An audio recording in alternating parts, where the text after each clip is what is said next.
김비서, 나한테 누나가 있었던 거 알지? 예, 회장님. 하지만 그분은 이미 오래전에. 그게 확실해? 정말 죽었다는 확실한 증거가 있어? 명화는 떨리는 손으로 찻잔 세트함의 비밀칸을 열어 아버지가 남겨주신 열쇠를 확인했어요. 아버지, 이제 정말 시간이 다 된 것 같아요.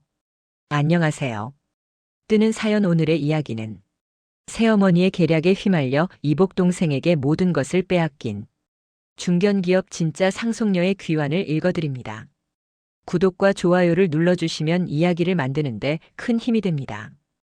이 이야기는 서울 외곽 좁은 골목 어귀에 자리한 정성다방에서 시작합니다. 정성다방. 25년 된 간판이 햇볕에 바래어 글씨를 알아보기조차 어려웠습니다. 하지만 그 바랜 간판 뒤에는 아무도 모르는 비밀이 숨어 있었지요. 이 작은 다방의 주인 명화가 바로 중견기업 한주그룹 창업주의 친딸이라는 사실이 50대 중반을 넘어선 명화는 매일 아침 6시면 어김없이 가게 문을 열었어요. 단정하고 우아한 단발머리, 쑥색의 앞치마를 입은 평범한 찻집 사장님처럼 보였지만 그녀의 눈빛 깊숙한 곳에는 오랜 세월 품어온 한이 서려 있었습니다. 오늘도 아버지 지켜보고 계시죠? 명화는 혼자 중얼거리며 다방 한켠에 소중히 보관된 오래된 찻잔 세트함을 바라보았어요. 그 함은 아버지가 명화의 18번째 생일에 선물해 준 것이었지요. 고급 도자기로 만든 찻잔 6개가 들어있는 자개 장식함이었는데 지금도 은은한 광택을 잃지 않고 있었지요. 하지만 그 아름다운 찻잔 세트함 안에는 찻잔보다 더 중요한 것이 숨겨져 있었어요. 바로 아버지의 스위스 은행 금고 열쇠였어요. 명화는 그 열쇠의 존재를 아무에게도 말하지 않았어요. 30년 전 아버지가 돌아가시고 나서 둘째 부인과 그녀의 아들인 이복 동생 명진이 가짜 유언장을 들고 나타났을 때도 명화는 입을 다물었습니다. 얘야, 회장님께서 명진이에게 모든 걸 물려주신다고 하셨어. 너는 이미 시집도 갔으니까 이해하지. 둘째 어머니의 간사한 미소와 이복 동생의 차갑게 식은 눈빛을 마주하며 명화는 아무 말도 하지 않았습니다. 그냥 조용히 집을 나왔어요. 갓 낳은 아기를 품에 안고서 말이에요. 그때 명화는 26살이었어요. 사랑하는 남편과 갓 태어난 딸이 있었기에 재산 따위는 중요하지 않다고 생각했어요. 하지만 둘째 부인은 명화를 그냥 놔두지 않았습니다. 나중에 혹시라도 딴소리 할까봐 걱정되거든. 둘째 부인은 명화의 남편이 다니던 회사에 압력을 넣어 횡령과 절도죄를 뒤집어 씌웠고 명화 가족이 살던 집까지 사들여 내쫓았어요. 모든 것을 잃고 거리로 나앉게 된 명화는 그제서야 깨달았습니다. 돈과 권력이 없으면 사랑하는 사람조차 지킬 수 없다는 것을. 남편은 그 충격으로 병을 얻었고 제대로 된 치료도 받지 못한 채 세상을 떠났어요. 딸마저 갑작스럽게 실종되자 명화는 세상에 대한 모든 희망을 잃었습니다. 하지만 죽을 수는 없었어요. 딸아이가 혹시라도 돌아올까? 같은 자리에서 기다리고 기다릴 수밖에 없었어요. 아버지, 저는 복수 같은 건 하고 싶지 않았어요. 그냥 평범하게 살고 싶었다고요. 명화는 찻잔 세트함을 어루만지며 눈시울을 적셨어요. 하지만 너무 늦은 건 아닐까? 이복 동생 명진은 한주그룹을 물려받은 뒤 그의 무능함과 갑질로 인해 아버지가 피땀으로 일궈오신 회사를 점점 무너뜨리고 있었어요. 그리고 그런 상황에서 명진은 더욱 폭력적으로 변해가고 있었지요. 한주그룹 회장실. 명진은 또 한 번의 임원진 회의에서 분노를 터뜨리고 있었어요. 이 멍청한 놈들아, 매출이 왜 계속 떨어지는 거야? 명진의 고함 소리에 임원들은 모두 고개를 숙였어요. 하지만 속으로는 모두 알고 있었어요. 회사가 무너지는 이유가 바로 명진의 무능함과 독단적인 경영 때문이라는 것을. 회장님, 경쟁사들이 신기술에 투자하는 동안 닥쳐, 변명하지 말고 결과만 가져와. 상무 한 명이 조심스럽게 입을 열었지만 명진은 그의 말을 끊어버렸어요. 이런 일이 반복되면서 한주그룹의 핵심 인재들은 하나둘씩 회사를 떠나고 있었어요. 회의가 끝난 후 명진은 혼자 남아 창밖을 바라보았습니다. 한때 아버지가 일궈놓은 이 제국이 자신의 손에서 무너져가고 있다는 것을 모르지 않았어요. 하지만 인정하고 싶지 않았습니다. 그놈의 누나, 혹시 살아있다면. 명진은 또다시 명화의 얼굴이 떠올랐어요. 30년 전 조용히 집을 떠났던 그 여자, 혹시라도 그녀가 아직 살아있어서 진짜 유언장이라도 가지고 있다면 명진은 소름이 돋았습니다. 아니, 분명히 죽었을 거야. 하지만 불안감은 쉽게 사라지지 않았어요. 명진은 비서를 불렀습니다. 김 비서, 나한테 누나가 있었던 거 알지? 예, 회장님 하지만 그분은 이미 오래전에. 그게 확실해? 정말 죽었다는 확실한 증거가 있어? 김 비서는 당황했어요. 그건. 당장 사람을 풀어서 찾아봐. 살아있는지 죽었는지 확실히 알아와. 명진의 목소리에는 절망적인 간절함이 묻어 있었어요. 회사는 무너져가고 주주들의 압박은 거세지고 이제 설마 하는 과거의 위협까지 고개를 드는 것 같았습니다. 한편 정성다방에서는 평화로운 일상이 흘러가고 있었어요.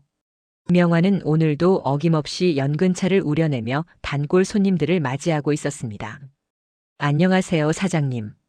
젊은 여대생 민서가 조심스럽게 문을 열고 들어왔어요.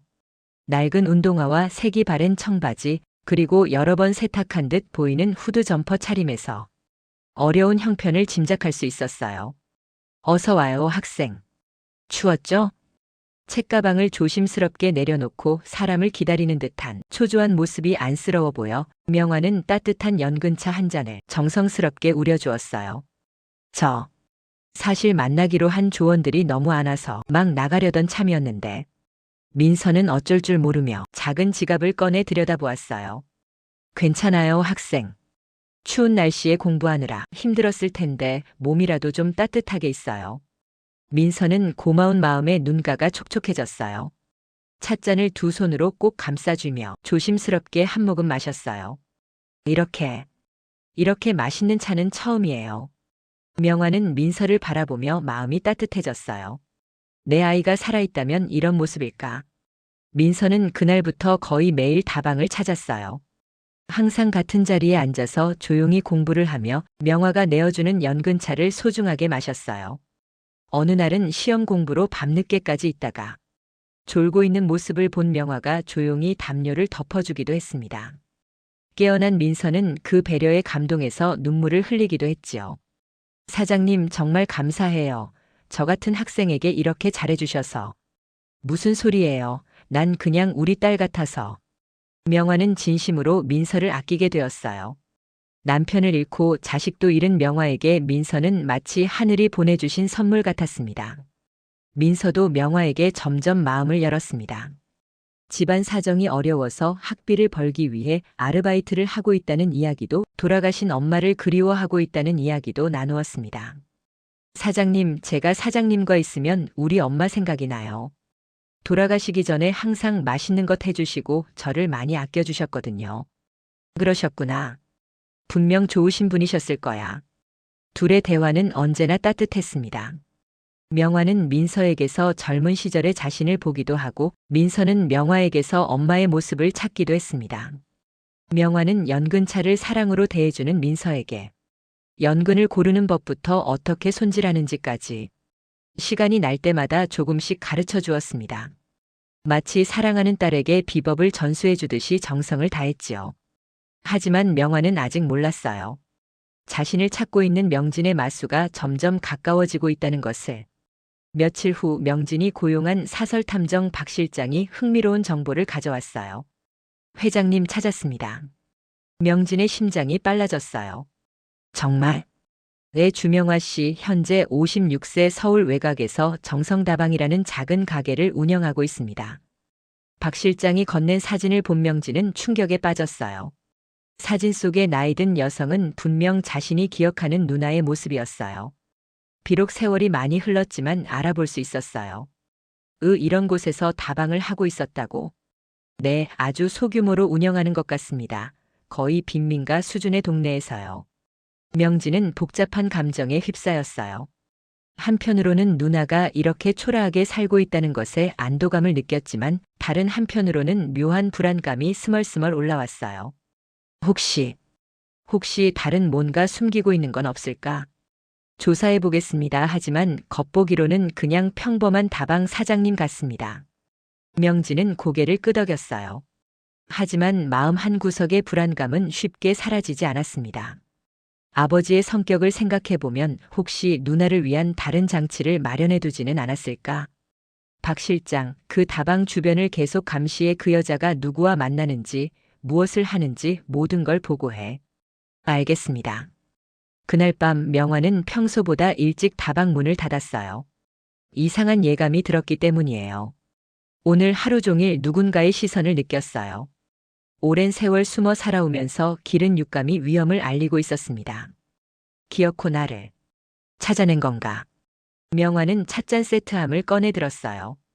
떨리는 손으로 찻잔 세트함의 비밀칸을 열어 아버지가 남겨주신 열쇠를 확인했어요. 아버지, 이제 정말 시간이 다 된 것 같아요. 명화의 눈에 결의가 서렸습니다.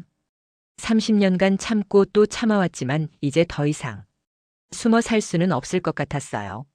민서에게 당분간 가게 문을 닫는다는 연락을 해주고 스위스에 다녀오기로 결심했습니다. 그동안 딸이 언제 나타날지 몰라 한국을 뜰 수 없었던 명화에게는 큰 결심이었어요.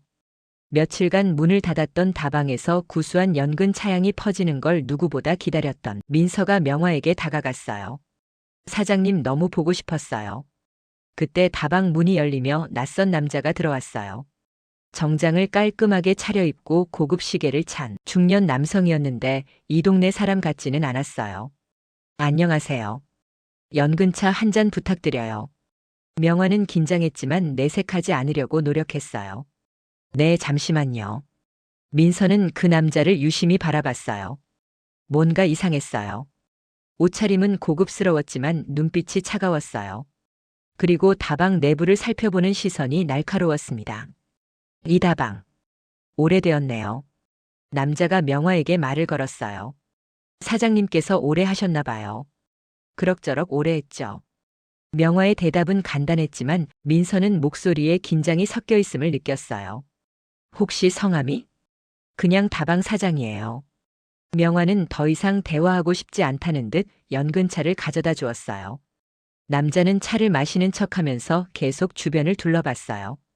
특히 그의 시선이 찻잔 세트함에 머물렀을 때 명화는 심장이 뛰는 소리를 들킬까봐 걱정했어요.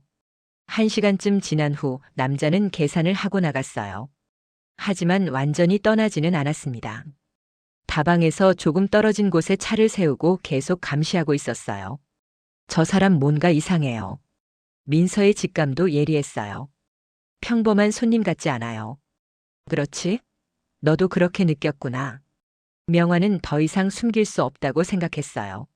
민서야, 내가 정말 중요한 얘기를 해줄 게 있어. 네, 사장님. 뭐든 말씀하세요. 사실은 내가 그냥 평범한 다방 사장이 아니야. 명화는 조심스럽게 자신의 과거를 털어놓기 시작했어요. 한주그룹 창업주의 딸이었던 것, 이복 동생에게 모든 것을 빼앗긴 것, 그리고 아버지의 진짜 유언장을 숨기고 있다는 것까지. 민서는 충격에 빠졌어요. 사장님이 한주그룹 따님이셨다고요? 그래. 그리고 지금 그 이복 동생이 나를 찾고 있는 것 같아. 그럼 아까 그 남자는 아마 그쪽이 보낸 사람일 거야. 민서는 잠시 생각에 잠겼다가 말했어요. 사장님, 그럼 사장님께서는 정당한 상속자이신 거죠? 그래. 하지만 증명하기가 쉽지 않아. 상대방은 막강한 권력을 가지고 있거든. 하지만 진짜 유언장이 있으시잖아요. 민서의 눈에 결의가 서렸어요. 사장님, 제가 도와드릴게요. 정의가 실현되어야 해요. 명화는 민서의 용기에 감동했어요. 하지만 동시에 걱정도 되었습니다. 이 순수한 아이를 위험한 일에 끌어들이는 것이 맞을까? 민서야, 너는 아직 젊어. 이런 위험한 일에. 아니에요. 사장님께서 저에게 해주신 모든 것을 생각하면 이런 일쯤은 당연히 해야 해요. 그때 다방 밖에서 수상한 움직임이 포착되었어요. 아까 그 남자 외에 다른 사람들도 나타났습니다. 명진이 보낸 사람들이 점점 늘어나고 있었어요. 사장님, 우리 당장 무언가 준비해야 할 것 같아요. 민서는 침착하게 상황을 판단했어요. 혹시 믿을 만한 사람은 없으세요? 변호사라든지. 글쎄, 30년이나 지났는데. 바로 그때 예상치 못한 구원자가 나타났어요. 다방 문이 열리며 40대 중반으로 보이는 남성이 들어왔어요. 깔끔한 정장에 지적인 인상을 가진 그는 명화를 보자마자 깊이 인사했습니다. 혹시 주명화 씨이신가요? 명화와 민서는 긴장했어요. 또 다른 적인가? 저는 김정우 변호사입니다. 한주그룹 창업주의 오랜 친구였던 대한상사 김철웅 회장님의 아들이에요. 김정우는 명함과 함께 자신을 증명하기 위해 가족관계 증명서, 자신의 아버지와 명화의 아버지가 함께 있는 사진을 내밀며 말을 이었어요. 아버지께서 돌아가시기 전에 저에게 당부하신 일이 있어서 왔습니다. 무슨 당부요? 한주그룹 창업주 어르신의 진짜 유언이 언젠가 세상에 나올 때를 위해 준비하라고 하셨어요. 그리고 그때가 되면 명화 씨를 도우라고 하셨습니다. 명화는 눈물이 날 것 같았어요. 아버지의 오랜 친구가 이렇게까지 준비해 두었다니. 정말인가요? 네, 사실 저희 아버지도 그때 그 상황이 석연치 않다고 생각하셨어요. 하지만 증거가 없었죠. 김정우는 주변을 둘러본 후 목소리를 낮춰 말했어요. 혹시 진짜 유언장을 가지고 계신가요? 명화는 잠시 망설이다가 고개를 끄덕였어요. 네, 가지고 있어요. 그럼 이제 시작할 수 있겠네요. 하지만 상대방도 만만치 않을 겁니다. 각오는 되셨나요? 명화가 고개를 끄덕였어요. 이제 더 이상 숨어 살고 싶지 않아요. 아버지의 뜻을 제대로 실현하고 싶어요. 그리고 변호사님, 혹시 가능하다면 제 잃어버린 딸도 찾고 싶어요. 딸아이가 5살 때 제가 이 다방을 시작하고 얼마 안 있어 그 아이를 갑자기 잃어버렸거든요. 30년간 숨겨져 있던 진실이 드디어 세상에 나올 준비를 하고 있었어요. 그리고 그토록 찾아 헤매던 딸아이 행방의 진실도. 한주그룹 본사 회장실에서 명진은 박 실장의 보고를 들으며 초조해하고 있었어요. 변호사가 나타났다고? 네, 김정우 변호사입니다. 대한상사 김 회장 아들이죠. 명진은 그 이름을 기억했어요. 아버지와 절친했던 김 회장의 아들 그가 나타났다는 것은 설마 그 늙은이가 뭔가 준비해둔 건 아니겠지? 명진은 손에 식은땀이 났습니다. 아버지의 유언장이 조작되었다는 것을 알았을 때부터 불안했던 것이 현실이 될까봐 두려웠어요. 더 자세히 조사해 그 변호사가 무엇을 가지고 있는지, 그리고 우리 누나가 뭘 숨기고 있는지도 알겠습니다. 하지만 명진의 불안감은 가시지 않았어요. 그는 급히 비서를 불렀습니다. 당장 법무팀을 불러. 그리고 우리가 가진 유언장의 법적 효력을 다시 한번 점검해. 네, 회장님, 혹시 무슨 문제라도 그냥 하라고 했잖아. 명진의 목소리에는 절박함이 묻어 있었어요. 한주그룹은 이미 경영난에 시달리고 있었고 주주들의 압박도 거세졌어요.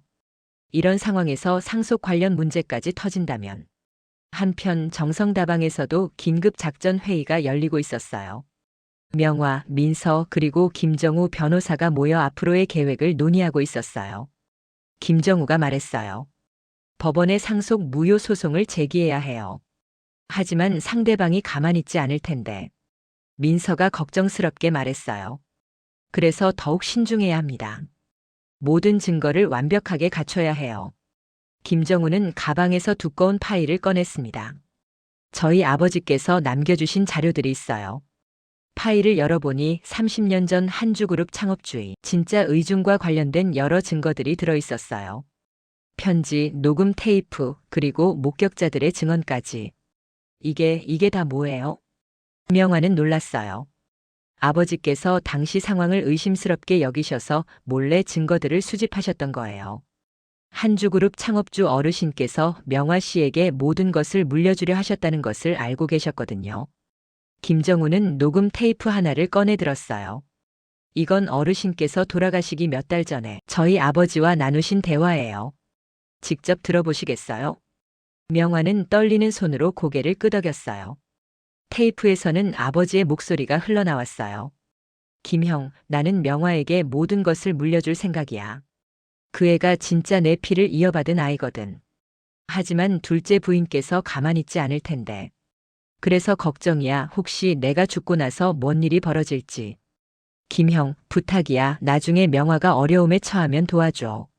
테이프가 끝나자 다방 안은 한동안 정적에 빠졌어요. 명화는 눈물을 흘리고 있었습니다. 아버지께서 정말로. 네. 어르신께서는 명화 씨를 가장 사랑하셨어요. 그리고 그런 아버지의 마음을 새어머니가 짓밟은 거죠. 김정우의 목소리에도 분노가 섞여 있었어요.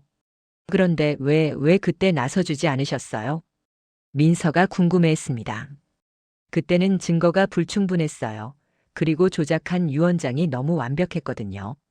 하지만 이제는 다릅니다. 진짜 유언장까지 있으니까요. 김정우는 다른 서류들을 펼쳐 보였어요. 그리고 그동안 명진 씨가 저지른 횡령과 배임 행위들까지 다 기록되어 있어요.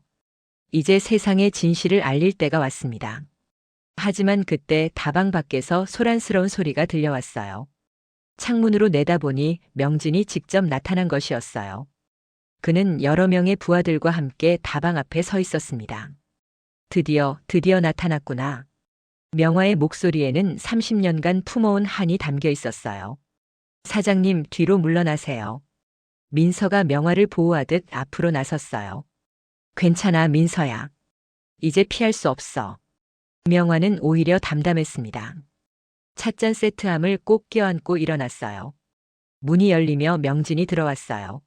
30년 만에 만난 남매의 첫 대면이었습니다. 오래간만이네, 누나. 명진의 목소리는 차가웠어요. 하지만 그 속에는 두려움도 섞여 있었지요. 그래, 명진아. 정말 오래간만이다. 명화는 의외로 평정심을 유지했습니다. 오히려 명진이 더 초조해 보였어요. 누나가 여기서 뭘 하고 있는지는 알고 있어. 하지만 소용없을 거야. 아버지의 유언장은 이미 뭐? 명화가 조용히 반문했어요. 이미 법적으로 확정된 일이야. 누나가 뭘 들고 나와도 소용없어. 하지만 명진의 목소리는 점점 떨리고 있었어요. 김정우 변호사의 존재가 그를 더욱 불안하게 만들었어요. 명진아, 너는 정말 아버지의 진짜 뜻을 모르고 있구나. 명화가 찻잔 세트함을 테이블 위에 올려놓았어요. 이 안에 뭐가 들어있는지 알고 있니? 명진의 얼굴이 창백해졌습니다. 설마 정말로 아버지의 진짜 유언장이 들어있어. 그리고 너희들이 저지른 모든 일의 증거도 함께. 그건 거짓말이야. 명진은 소리쳤지만 이미 자신감을 잃은 상태였어요. 거짓말인지 진짜인지는 곧 세상이 알게 될 거야. 김정우가 나서며 말했어요. 명진 씨, 이제 그만 포기하시죠. 진실을 덮을 수는 없어요. 명진은 궁지에 몰린 짐승처럼 거칠게 숨을 몰아쉬었어요.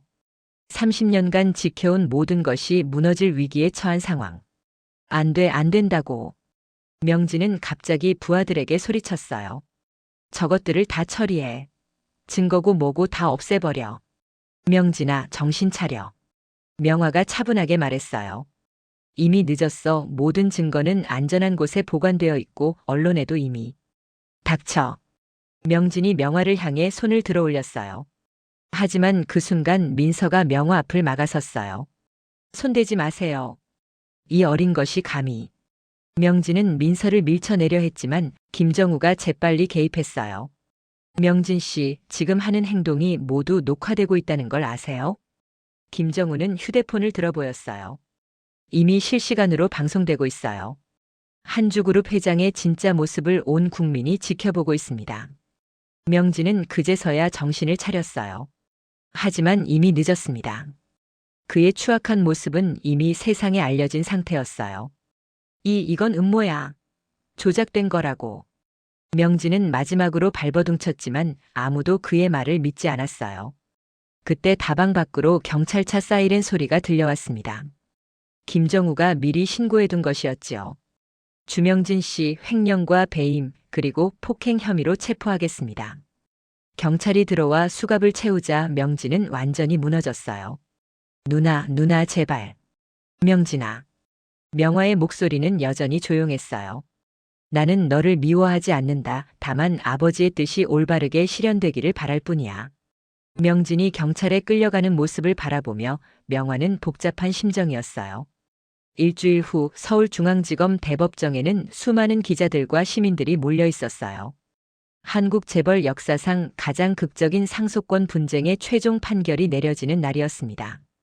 명화는 차분한 표정으로 원고석에 앉아 있었어요.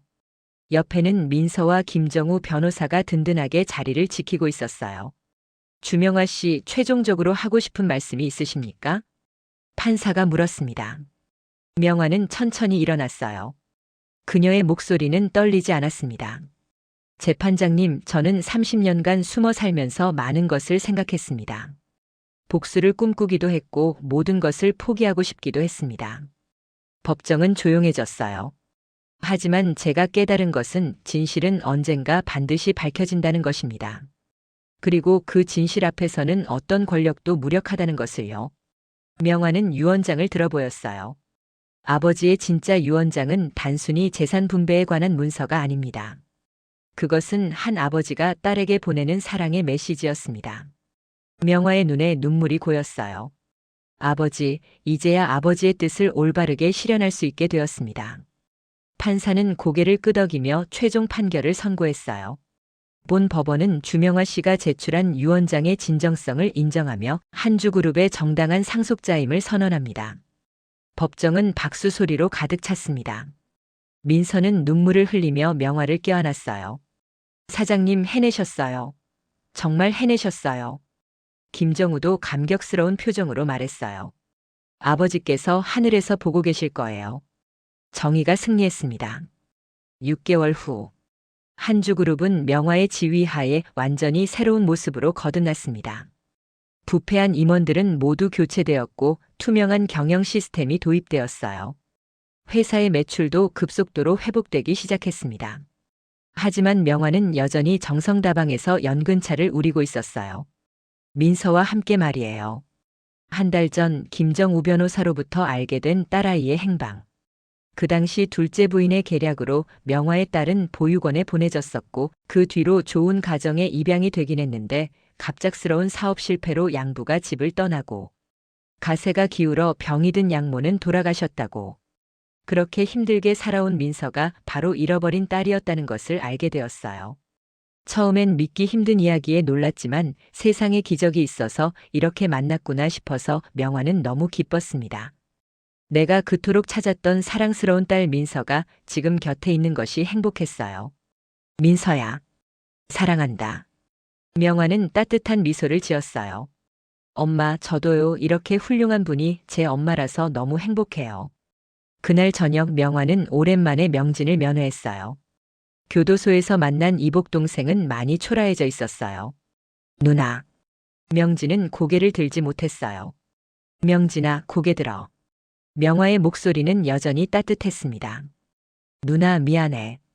정말 미안해. 난 그때 어렸고 그냥 엄마가 시키는 대로. 알고 있어. 그리고 용서한다. 명진은 놀라서 명화를 바라봤어요. 다만 진정으로 뉘우치고 새 사람이 되어야 해. 그래야 아버지 앞에서도 부끄럽지 않을 거야. 명화는 보온병에 담아온 연근차를 명진에게 건네며 말했어요. 이걸 마시면서 천천히 생각해봐. 우리가 어떻게 살아야 할지를. 면회를 마치고 나오는 길에 명화는 하늘을 올려다봤어요. 구름 사이로 따뜻한 햇살이 비치고 있었습니다. 아버지, 이제 정말 평온합니다. 그녀의 입가에는 평생을 통틀어 가장 편안한 미소가 떠올랐어요. 정성다방으로 돌아온 명화는 다시 연근을 씻기 시작했어요. 내일도 이곳을 찾을 사람들을 위해 정성스럽게 차를 우려낼 것입니다. 창문 너머로 보이는 새로운 간판에는 이렇게 쓰여 있었어요. 정성다방, 마음이 따뜻해지는 곳. 그리고 그 아래 작은 글씨로는 이런 문구가 새겨져 있었어요. 진실은 연근차처럼 우릴수록 더 깊고 따뜻한 맛이 납니다. 명화는 찻잔 세트함을 다시 한번 어루만졌어요. 이제 그 안에는 유언장 대신 민서가 쓴 감사 편지가 들어 있었습니다. 연근차 한 잔의 복수는 끝났어요. 이제는 연근차 한 잔의 사랑이 시작될 차례였습니다. 한 잔의 차에도 정성이 담겨야 하고 한 번의 만남에도 진심이 있어야 합니다. 그것이 바로 인생이 우리에게 가르쳐주는 가장 소중한 진리입니다. 오늘의 뜨는 사연을 마칩니다. 구독과 좋아요를 해주시는 모든 분들 건강하시고 행복하세요. 여러분의 사연을 보내주시면 원하시는 대로 만들어 올려드립니다. 지혜롭게 삶을 살아오신 여러분들의 댓글로 따뜻해지는 공간이 되기를 희망합니다. 감사합니다.